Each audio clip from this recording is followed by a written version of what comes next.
For almost all of human history, life meant movement. We belonged to the horizon. Seasons pulled us forward, herds dictated our rhythm, and every shelter we built was only a pause between two distances.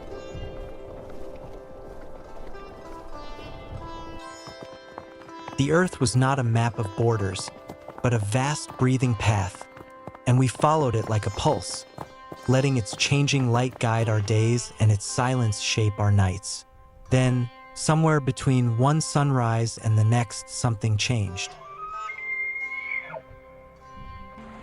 A small group of families reached a fertile plain where rivers braided through tall grasses. The soil was soft, rich, and patient, and for the first time in hundreds of thousands of years, our ancestors looked at the land and felt something unfamiliar: the desire to remain.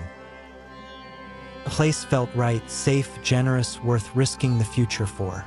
What began as a temporary camp slowly hardened into the first true village, a place not meant for passing through, but for returning to. The era of walking was ending. The era of staying had begun. At the heart of this transformation rose the humble mud brick house. Thick walls of clay and straw dried under the sun, turning earth into architecture. These structures were not grand, but they were deliberate.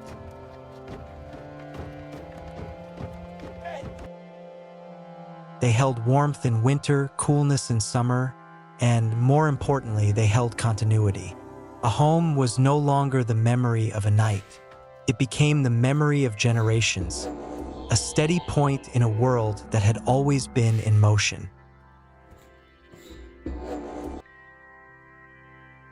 Inside, the rooms were simple. Raised platforms for sleep, hearths glowing low with embers, niches filled with small crafted objects.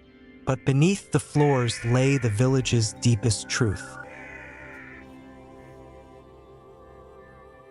When people died, they were laid gently under the plaster, curled as if returning to the womb. The living walked, cooked, slept, argued, and loved over the quiet presence of their ancestors.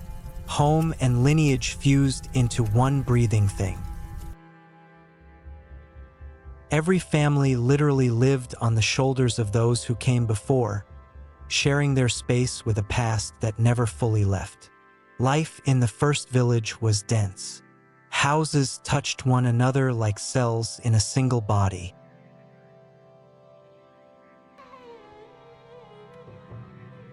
The rooftops served as streets, meeting places, workshops, and lookout points. Children played in the sun. Women prepared grains on grinding stones. Men mended tools of flint and bone. Smoke drifted gently through roof openings, threading the air with the scent of ash and clay. After millennia of drifting across continents, human life was finally learning the weight of a settled day, with routines that stretched from morning light to the quiet of evening fires. And at the center of this newfound stillness was a gamble more daring than any migration: agriculture. For the first time, people placed seeds into the soil and waited. They learned which plants could be trusted, which needed water, which demanded shade. Wild grasses gradually surrendered to human hands, becoming wheat and barley.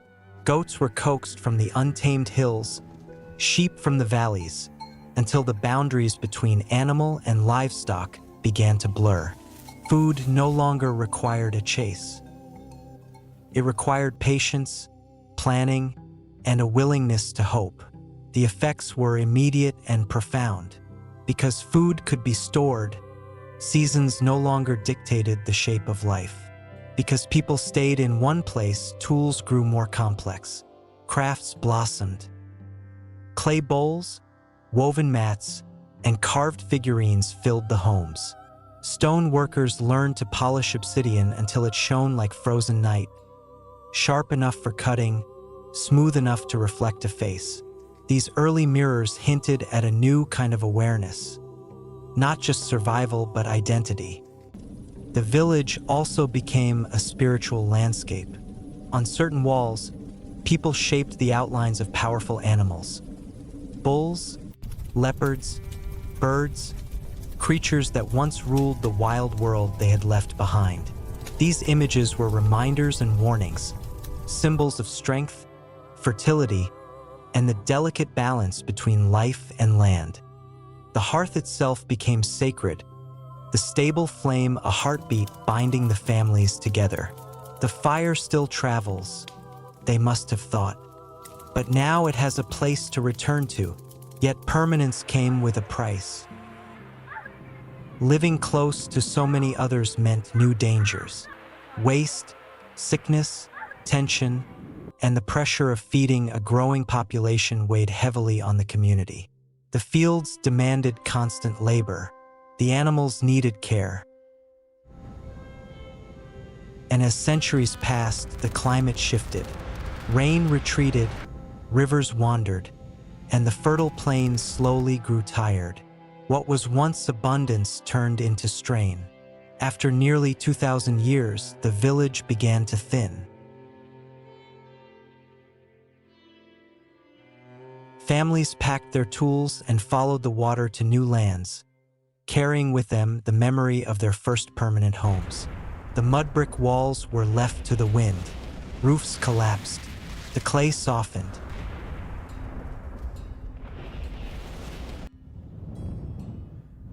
Over generations, the village dissolved back into the earth, leaving only a gentle mound under the sun. The last breath of a place that once changed everything, but its legacy never vanished.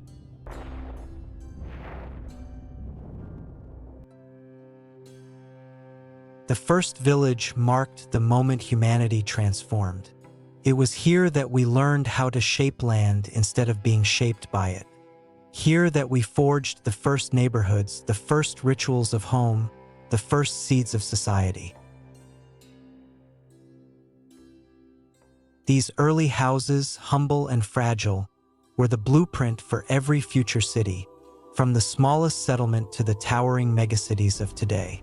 The story of the first village is the story of us. It is the moment we stopped being wanderers and became builders. The moment the world stopped being only a path and became a place we could belong to. If this journey into our shared past resonates with you, consider subscribing. And tell me, what do you think was the boldest choice our ancestors ever made? The decision to walk or the decision to stop?